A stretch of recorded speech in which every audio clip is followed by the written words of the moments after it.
दोस्तों, गाय की सेवा करने से, गाय को रोटी खिलाने से क्या फल मिलता है? गाय के किस अंग को स्पर्श करने से रोग नष्ट होते हैं? गाय को नमस्कार करने से क्या फल मिलता है? इसके मनुष्य को कितने फायदे मिलते हैं? आज इस प्राचीन महान कथा के माध्यम से हम आपको बताते हैं।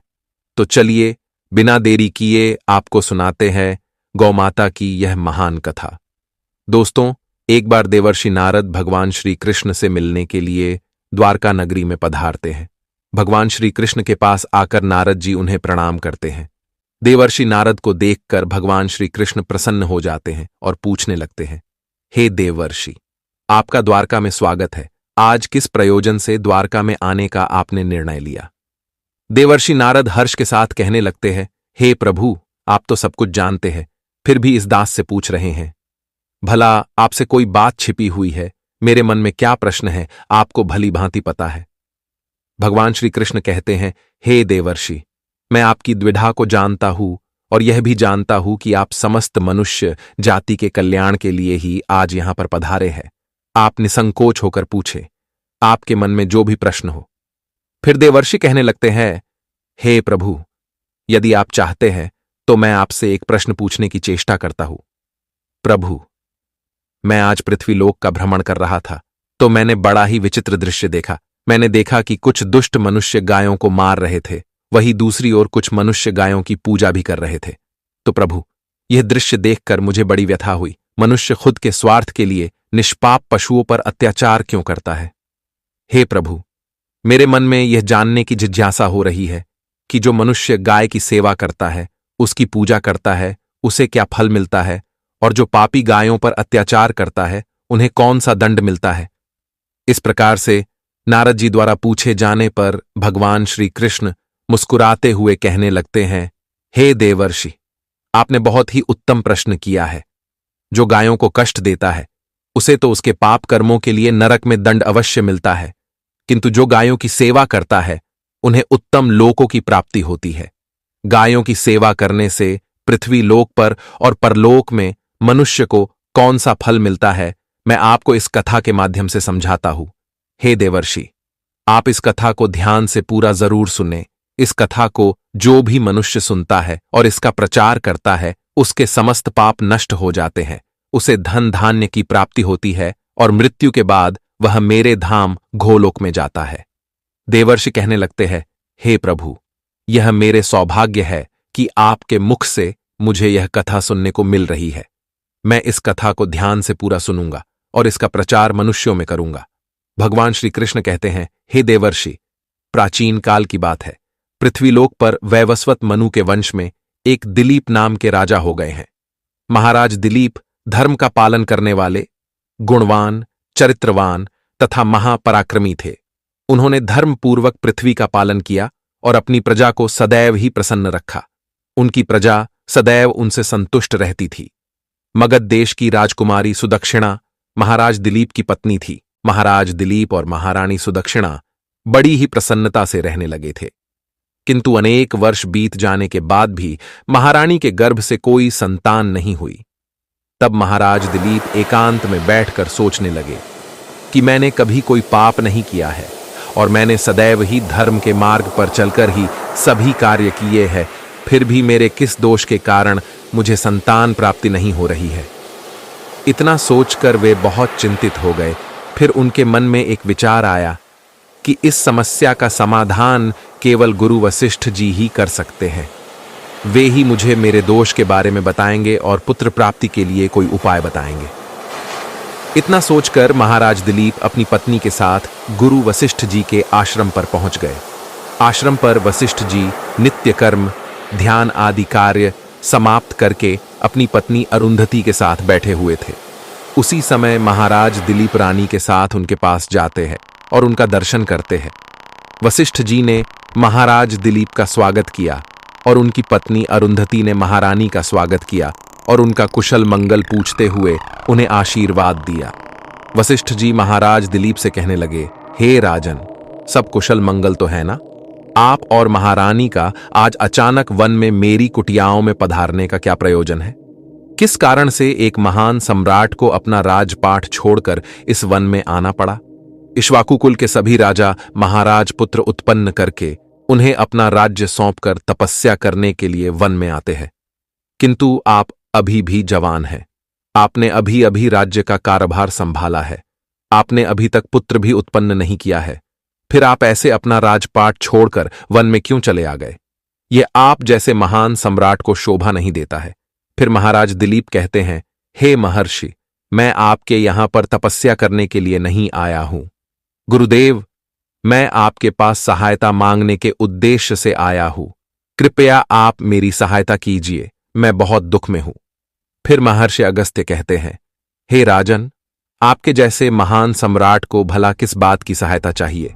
आप तो स्वयं सभी की रक्षा एवं सहायता करने में सक्षम हैं।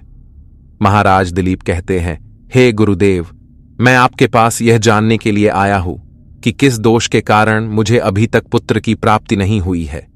कृपया आप अपनी दिव्य शक्ति से जानकर मुझे मेरा दोष बताइए और उस दोष के निवारण के लिए उपाय भी अवश्य बताइए। पुत्र के बिना मेरा जीवन व्यर्थ हो जाएगा, मुझे मुक्ति नहीं मिलेगी। तब महर्षि अगस्त्य कहते हैं, हे राजन, ये तो आश्चर्य की बात है, मैं अवश्य आपकी सहायता करूंगा। फिर महर्षि अगस्त्य अपनी दिव्य दृष्टि से महाराज के भूतकाल को देखने लगते हैं तो उन्हें राजा की एक भूल के बारे में पता चलता है। महर्षि अगस्त्य महाराज से कहते हैं, हे राजन, आपसे एक बड़ी भूल हुई है जिसका आपको ज्ञान नहीं है। जब आप इंद्रलोक में देवराज से मिलकर लौट रहे थे, तभी मार्ग में एक कल्प वृक्ष के नीचे खड़ी गाय और उसके बछड़े को आपने दुर्लक्ष्य कर दिया था। वह गाय और उसका बछड़ा अत्यंत भूखे और कष्ट में थे। आपने उस कामधेनु गाय को ना भोजन कराया और ना ही उसे नमस्कार किया। उस गाय ने आपसे सहायता भी मांगी, किंतु आप अपनी प्रसन्नता में खोए हुए थे और आपको उस गाय की पुकार भी सुनाई नहीं दी। आपकी कृतज्ञता को देखकर वह गाय अत्यंत दुखी हुई और उसने आपको श्राप दे दिया है। हे राजन, जो मनुष्य गाय को कष्ट में देखकर उसकी सहायता नहीं करता, भूखी गौ माता को भोजन नहीं कराता, उसे तो महापाप लगता है और उसी गाय के श्राप के कारण आपकी कोई संतान नहीं है। इस प्रकार से महर्षि अगस्त्य ने महाराज दिलीप को उनके दोष के बारे में बता दिया, जिसे सुनकर महाराज बहुत दुखी हुए और पश्चाताप करते हुए कहने लगे, हाय, ये मैंने क्या कर दिया? मुझ पर धिक्कार है। मेरी ही मूर्खता के कारण एक गाय को और उसके कोमल बछड़े को इतना दुख सहन करना पड़ा। मुझे तो अब राजा बने रहने का भी अधिकार नहीं है। महाराज महर्षि अगस्त्य से कहते हैं, हे गुरुदेव, मैं अपनी इस भूल को सुधारना चाहता हूं। कृपया आप ही मुझे कोई उपाय बताइए जिससे मैं इस घोर पाप से मुक्ति पा सकूं। मेरा अपराध क्षमा के योग्य नहीं है, किंतु फिर भी मैं प्रायश्चित करना चाहता हूं। फिर महर्षि अगस्त्य कहने लगते हैं, हे राजन, आप दुखी ना हो, इस दोष से मुक्ति का उपाय अवश्य है। आप मेरे आश्रम की नंदिनी नाम की गाय की सेवा करो। वह उसी कामधेनु गाय की पुत्री है जिसकी आपने सहायता नहीं की थी। अपनी पत्नी के साथ मिलकर तुम उस गाय की सेवा करो, उसकी आराधना करो, वह तुम्हें अवश्य पुत्र प्रदान करेगी। तभी वह नंदिनी गाय बाहर से उस आश्रम में प्रवेश करती है।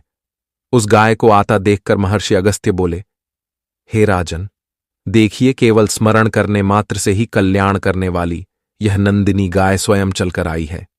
आप भाग्यशाली हैं, यह गाय निश्चित ही आपके दुख दूर करेगी। आप वन में इस नंदिनी गाय के पीछे पीछे चलकर इसकी सेवा करो, जंगल में रहने वाले हिंस्र पशुओं से इसकी रक्षा करो और आश्रम में लौट आने पर रानी सुदक्षिणा इस गाय की सेवा करे। इससे प्रसन्न होकर यह गाय तुम्हें निश्चित ही पुत्र प्रदान करेगी। फिर महाराज दिलीप ने ऐसा ही करने का वचन दिया और फिर दूसरे दिन सुबह महारानी ने गाय की पूजा की और महाराज उस गाय को चराने के लिए वन में लेकर गए।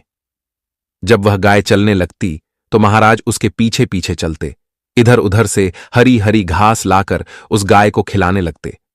जब वह गाय किसी वृक्ष के नीचे बैठती तो महाराज भी उसके साथ बैठकर विश्राम करते। महाराज उस गाय के शरीर से डांस और मच्छरों को हटाते और अपने हाथों से उसके मस्तक को सहलाते।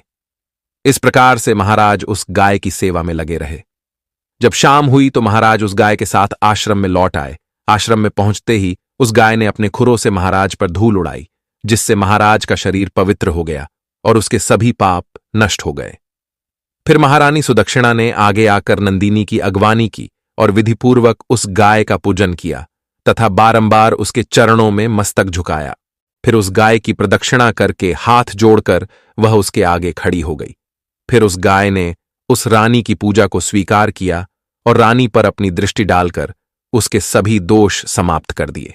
गाय की दृष्टि पड़ते ही रानी अत्यंत पवित्र हो गई।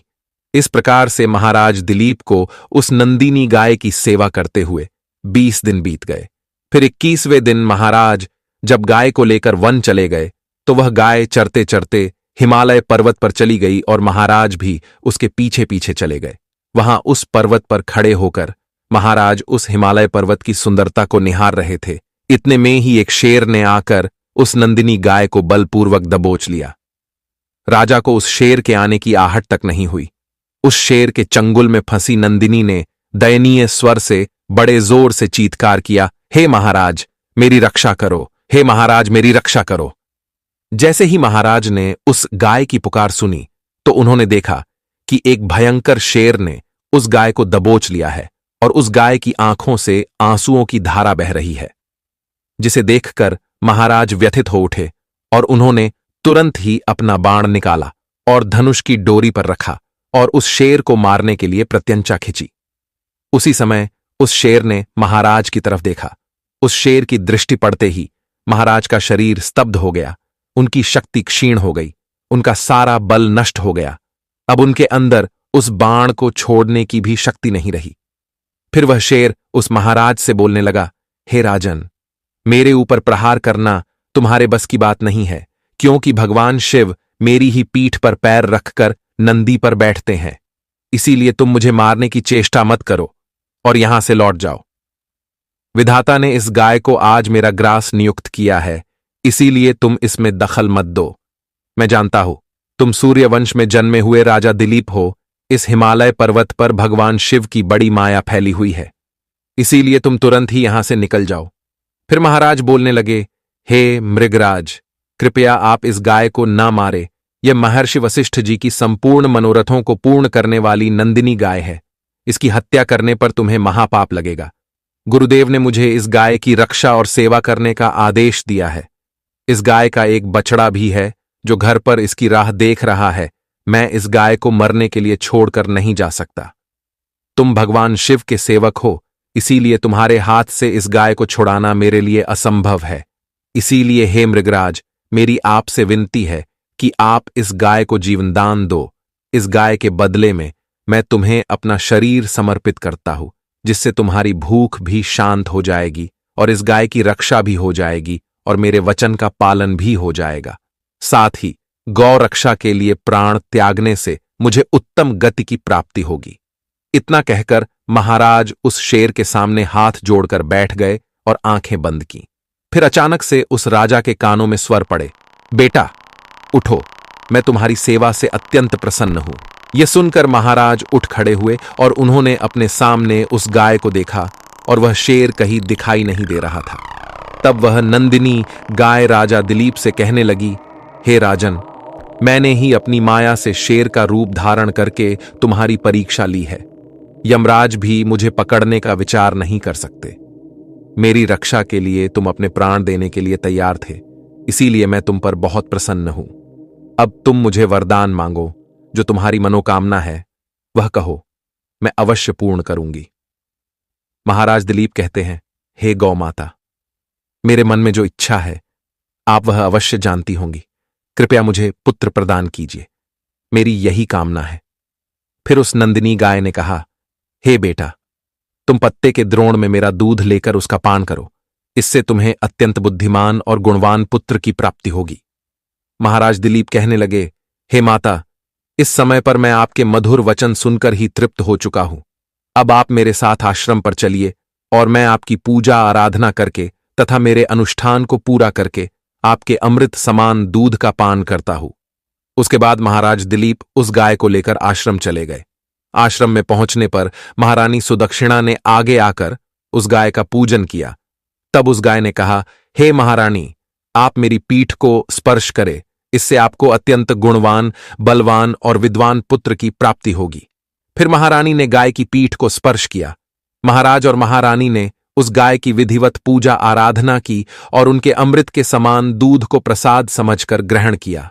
उन दोनों की प्रसन्नता देखकर महर्षि वशिष्ठ कहने लगे, हे राजन, अब यह गाय तुम दोनों पर प्रसन्न है, तुम्हारी मनोकामना अवश्य पूर्ण होगी। जो भी मनुष्य गाय की सेवा करता है, उसे भोजन कराता है, उसकी प्रदक्षिणा करता है, उसके सभी मनोरथ सफल होते हैं। जो भी गाय की रक्षा करता है, उसकी कभी दुर्गति नहीं होती है।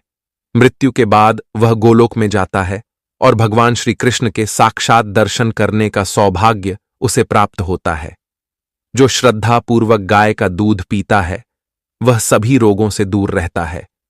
जो गाय की पीठ पर जो कुबड़ होता है, उसे स्पर्श कर लेता है, उसके सभी दोष और पाप नष्ट हो जाते हैं। जो गाय का दान करता है, वह वैतरणी नदी को गाय की पूंछ पकड़कर पार कर लेता है। जो स्त्री रोज गाय को रोटी खिलाती है, वह सौभाग्यशाली बन जाती है। गाय समस्त पापों का नाश करने वाली और सभी मनोरथों को पूर्ण करने वाली है। अतः सदैव इसका रक्षण, पूजन तथा इसे भोजन कराना चाहिए। इतना करने से ही मनुष्य सभी ऐश्वर्यों को प्राप्त कर लेता है, उसकी दरिद्रता समाप्त हो जाती है। फिर भगवान श्री कृष्ण कहते हैं, हे देवर्षि, इस प्रकार से महाराज दिलीप द्वारा गाय की सेवा करने से उन्हें एक पुत्र की प्राप्ति हुई, जिसका नाम रघु रखा गया, जिसके नाम से इस पृथ्वी पर सूर्यवंश की ख्याति हुई और बाद में उसका वंश रघुवंश नाम से प्रसिद्ध हुआ। तो दोस्तों, आप भी नित्य गाय की सेवा करें, रोज गाय को रोटी खिलाए, गाय की रक्षा करें। आपको यह कथा कैसी लगी कमेंट करके जरूर बताएं। जानकारी अच्छी लगी तो वीडियो को लाइक करें, कमेंट में जय श्री कृष्ण और जय गौ माता जरूर लिखें। साथ ही चैनल को सब्सक्राइब करें